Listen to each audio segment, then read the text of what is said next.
Who will be better in 2023, the Phillies or the Mets? We're going to discuss that on today's edition of Locked On Mets.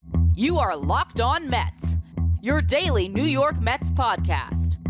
Part of the Locked On Podcast Network, your team every day.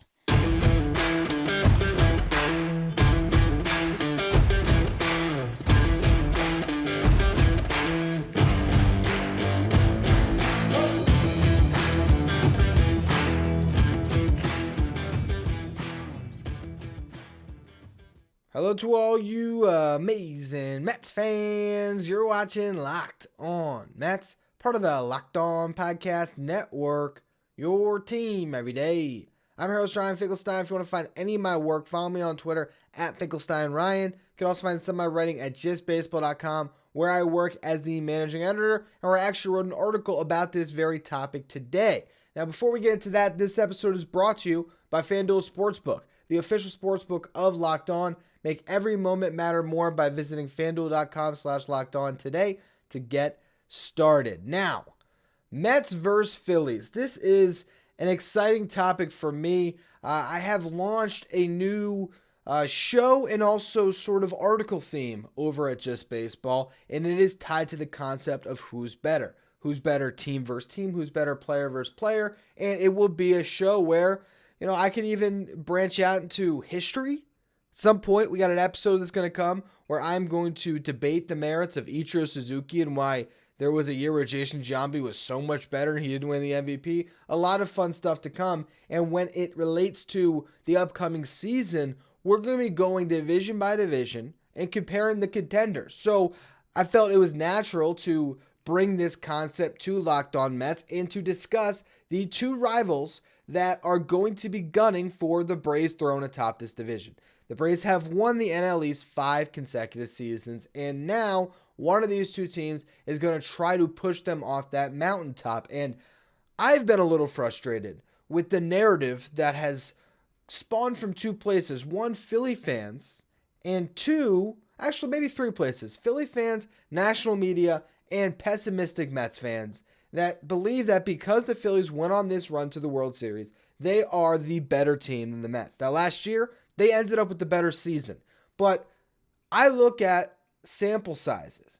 And a 162-game sample size, when the Mets went 14-5 against the Phillies, where they finished 14 games ahead of them, is a lot more illuminating to me than a postseason run where it's a bit of luck of the draw and how things shake out for you. Now, granted, the Phillies beat a team that the Mets played.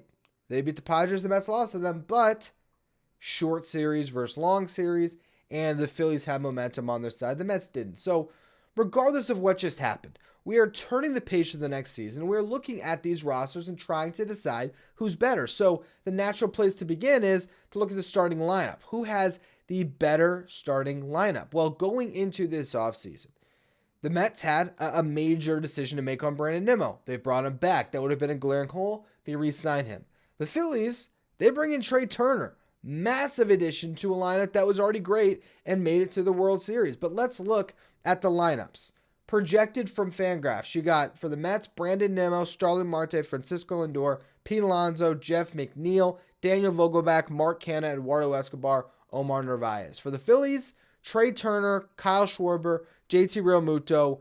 I put in Bryce Harper because right now it'd be Derek Hall because Harper's out. And to make this fair for the Phillies, I gave them Harper, and I even put him in right field, even though he might be DHing this year, which again makes them better. Rhys Hoskins, Nick Castellanos, Alec Bohm, Bryson Stott, Brandon Marsh. The way I'm going to be breaking down these lineups is I'm going to be dividing it into two sections. The first 5, the final 4. I think that any great lineup, the first 5 hitters are going to tell you a lot. Now, the depth comes into play, and that's where we get into the final 4, but the driving force of any lineup is those 5 players who are usually everyday guys that you're penciling in, almost every day of the week, obviously, unless they're taking a day off for their legs, who are really the engine that takes that offense to whatever heights they can climb to. So you look at these two teams, it's Brandon Nimmo, Starling Marte, Francisco Lindor, Pete Alonso, Jeff McNeil, compared to Trey Turner, Kyle Schwarber, JT Realmuto, Bryce Harper, and Rhys Hoskins. On the Mets side, you have 3 All-Stars You have a guy that led Major League Baseball when it comes to shortstops in F4 in Francisco Lindor at 6.8. And then you have another guy who had a 5.4 F4 season in center field, which outside of Aaron Judge was the top mark in the sport, who just got a contract over $160 million. On the Phillies side, you have Trey Turner, who's elite. You have JT Realmuto, who is also elite. Both those guys playing up the middle. And you have Bryce Harper, who's the best player on either of these two teams. And those three guys, Trey Turner, Kyle Schwarber, and Bryce Harper, all of them are capable of a 6-win season. Last year, Trey Turner and JT Realmuto both eclipsed 6 wins by F4.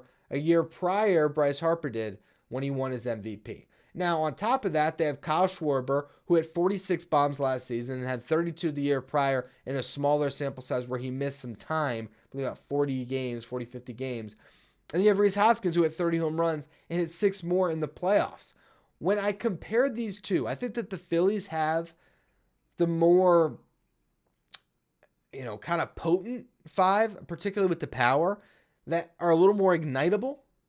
And yet, the Mets have guys that are more well-rounded defensively, who get on base at a better clip, who are still really freaking good in their own right. And here is sort of the end-all, be-all stat to me that makes me believe that even though the Phillies 5 is great, we can basically call this a wash, which I know there's some that are saying, Ryan, what are you talking about? Well, let me get into that stat.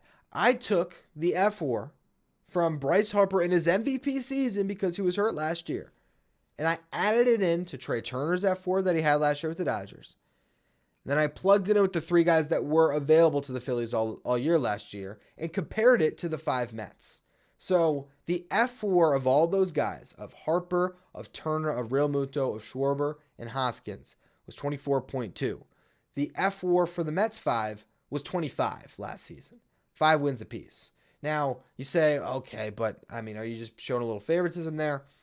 Look, I discussed the 3 6-win players that the Phillies have. Francisco Lindor was a 6-win player. Jeff McNeil at 5.9 was damn near a 6-win player. And Brandon Nimmo, who I'm going to talk about on tomorrow's show, I believe, I think he can get there this season. I really do. I think there's a little bit more in the tank for him. I think he is primed for a career year. Then you compare the other two. Starling Marte was healthier last season. He's all around a better player than Schwarber and Hoskins, but those guys bring power. So the power disparity is there. If you look at Marte and Alonso and compare them to those two, Alonso is the best player of the bunch, but he doesn't rack up F4 in the same way either due to defense. I think all of them, when you look at Alonso, Schwarber, and Hoskins, the defense kills them when it comes to F4 as a stat, and the home runs is what carries them when it comes to impact. And so again, I can even concede that these two front 5s are as close to each other as possible, but I cannot definitively give the edge to the Phillies. And when we look at the depth of these two rosters, that's where it starts to hurt them because the Mets' depth is just so much better. I'm going to get to that in just a minute when I break down the final 4 of each of these lineups. Before we get to that, though, today's episode is brought to you by FanDuel. This year, the only app that you need at your Super Bowl party is FanDuel, America's #1 sportsbook. We are thrilled they've become our new sports betting partner here at Locked On because, again, they're the #1 sportsbook in America, and if you're new to FanDuel, that's even better. They have so many great features that make betting on sports fun and easy. Download FanDuel.com so you can bet on Super Bowl 57 with a no-sweat first bet, where you'll get up to $3,000 back in bonus bets if your first bet doesn't win. FanDuel lets you bet on everything from the money line to the point spread to who will score a touchdown. The FanDuel Sportsbook app is safe, secure, super easy to use. Best of all, you can get paid your winnings instantly. So join FanDuel today at FanDuel.com/LockedOn to claim your no-sweat first bet on Super Bowl 57. That's FanDuel.com/LockedOn. Make every moment matter more with FanDuel, the official sportsbook partner of the NFL. Now we get into the final 4 of these two lineups where I think the Mets have a little bit of separation as we get not only with the 4 guys projected to be in the starting lineup, but the depth is really what gets me at least leaning in the Mets direction offensively, which I know a lot of people would push back on. So here is sort of my thought process, and it's more than just offense, it's defense, it's your position player core. So you look at the Phillies, right? it's a lot of youth. Bryson Stott, Alec Bohm, Brandon Marsh. Those guys are going into their age, not their age, but their second season for Stout. It's the third season for Marsh and the fourth season for Alec Bohm. So they're in that range where they're still trying to get their feet wet. Alec Bohm showed a lot last season at times, and he was bad at times, but there's flashes there. I think he's a guy that needs to put it all together for the Phillies. And the same goes with Bryson Stott to a certain extent. Sophomore season, what's he going to look like? He moves to second base. That's a better position for him. So I think that does help because now a little less stress on him when it comes to the defensive responsibilities that now Trey Turner is assuming, and hopefully he can hit a little more if you're a Philly fan. But those two guys are a little bit unproven, and they had Brandon Marsh, who's not going to hit for you, just going to give you that good defense in center field. They did change some things to his swing. Maybe there's a little more that they can tap into, but none of that is guaranteed. Then you have Nick Castellanos coming off a career worst year. How much more is left in the tank there when he was not impacting the baseball significantly at all last season? On the Mets end, you have Mark Canha, who of all the players that we just mentioned is by far the best one. Daniel Vogelbach as a DH, who is not going to be forced to play the field like Castellanos is, who can go out and can just rake, who had a 144 WRC plus last season with the Mets, which measures hitters based on a league average of 100, so he was 44% better than your league average hitter. You shield him from lefties, that's pretty solid. Eduardo Escobar is great in September, but maybe he leaves something to be desired. And then Omar Narvaez is defensive first, but as much as Brandon Marsh is defensive first, Narvaez is the same thing. Obviously, the Phillies have a huge advantage with their catcher, but when we're looking at the starting lineup altogether, I don't necessarily see that advantage. And then when we get beyond that and you look at the bench, Louis Guillorme, fantastic defensively, gets on base at a good clip. Tommy Pham, I don't love him, but you compare him to some of the names on the Phillies bench, and he is way more experienced, and there's maybe a little bit more upside if he can tap back into his power. You can almost say the same thing about Darren Ruff, although I'm not counting on it after that awful stretch he had last year. The Phillies bench, Edmundo Sosa, nice piece, good super utility infielder. If you wanted to tell me that Sosa is a better super utility, backup infielder, I guess, or maybe not super, just utility, but utility infielder than Guillorme because there's maybe a little more to tap into with the bat, I can hear you on it because he had a good stretch with the Phillies, but he also was dreadful with the Cardinals. You have Garrett Stubbs, backup catcher, compare him to Nito. I don't think there's much of a difference there that changes these teams. Dalton Guthrie was really good in 14 games and was good in AAA. We'll see what he does. If he is a really nice piece for them, that can change things. But again, you're looking at prospects, and I think no one's looking at Dalton Guthrie as a more impactful player going into the future than a Brett Beatty. The Mets have that edge there, right? So that's where I'm at here. When you look at the farm system depth, and the Phillies have nothing coming. The Mets have Beatty, Vientos, Alvarez. I like them more. Now, as we switch gears, because I think overall, if you want to tell me the Phillies and the Mets are even offensively, I'll follow you down that logic. Because I think when we get to pitching, this is where there's a clear separation. You got Max Scherzer, Justin Verlander on one side, Aaron Nola, Zach Wheeler. Call it a wash. Kodai Senga, Ranger Suarez. Give the Phillies the edge. Suarez is more established, although Senga could have just as much, if not more, upside. But then you get to Jose Quintana versus Taijuan Walker, and I'm telling you, Taijuan Walker pitching in that ballpark is dangerous. He's going to give up more home runs. I don't think that was a good contract given out. I really don't. Carrasco to Bailey Falter, and then depth. Depth beyond that. David Peterson, Tyler McGill is better depth than anything that the Phillies have, unless Andrew Painter, who turns 20 this year, he's not even 20 yet, he's 19. If he breaks through, that's going to change things for this rotation. But they are so heavily leaning on that in some respects where they need this guy before he turns 21 to break through. There's no guarantee he's going to do that. I mean, a lot of places don't even expect him to graduate this year. I know it's just baseball. Arm Layton, Jack McMillan, our prospect guys, are really high on Painter and think that he's going to come up and he's going to thrive this season, and they need him to have a rotation that compares. But again, for looking at the full season, I like the Mets rotation. If we get to the playoffs, the Phillies make it as a wild card. Andrew Painter has debuted and he's awesome. Suarez continues to progress, and they have Nola and Wheeler. They could still end up being the more dangerous playoff team. But their odds of getting to the playoffs, to me, aren't as good as the Mets, where I could see it going sideways for the Phillies at any point in a way that the Mets' depth, I don't believe, will allow.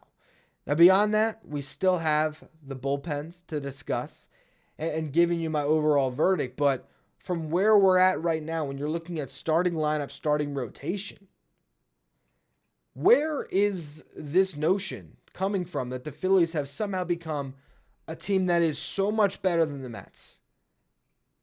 I mean, I haven't seen that across the board, but I have seen that from some outlets. The idea that the Phillies are the team to beat, and I get it. They went to the World Series. But how many teams lose in the World Series and get back the next year? How often do we see that? Personally, I don't think that's something that happens too often. I think there's going to be some hangover there. I think you have some pitchers in Wheeler and Nola that got taxed a lot.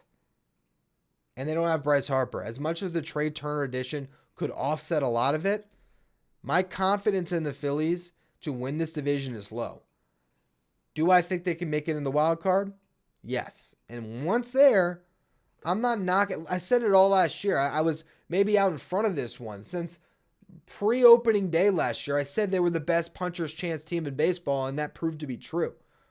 But a puncher's chance team is not a heavyweight going into the season. I think the Mets are more in that department to compete with the Braves. But we'll get to the bullpen in just a minute. First, though, another word from our sponsors.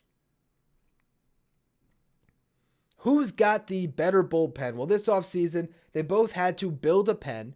For the Mets, that meant re-signing Edwin Diaz because at the start of things, all they had was Drew Smith. That was it. They go out, they get David Robertson and Adam Ottavino in free agency. They trade for Brooks Raley. They pick up a bunch of depth arms all over the place. Look at the long list of minor league signing non-roster invites when it comes to Mets pitchers.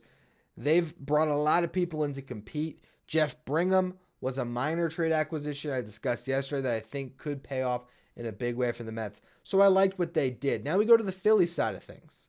Yes, they have Sir Anthony Dominguez and they have Jose Alvarado, and they made a trade for a two-time All-Star closer in Gregory Soto. Here's my problem with Gregory Soto. He was an All-Star because he played for the Tigers. Have good numbers? Absolutely. But there's a couple underlining stats that should be terrifying if you're a Phillies fan. For one, his xFIP, 4.59. That's expected fielding independent pitching.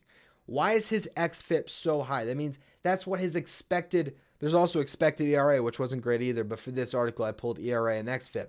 But that is basically telling you what his fielding independent pitching should be.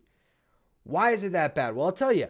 It's because he got so lucky on home run balls last year. 0.3 home runs per 9. He was playing Comerica, which is cavernous. Now he goes to Philly, where balls fly.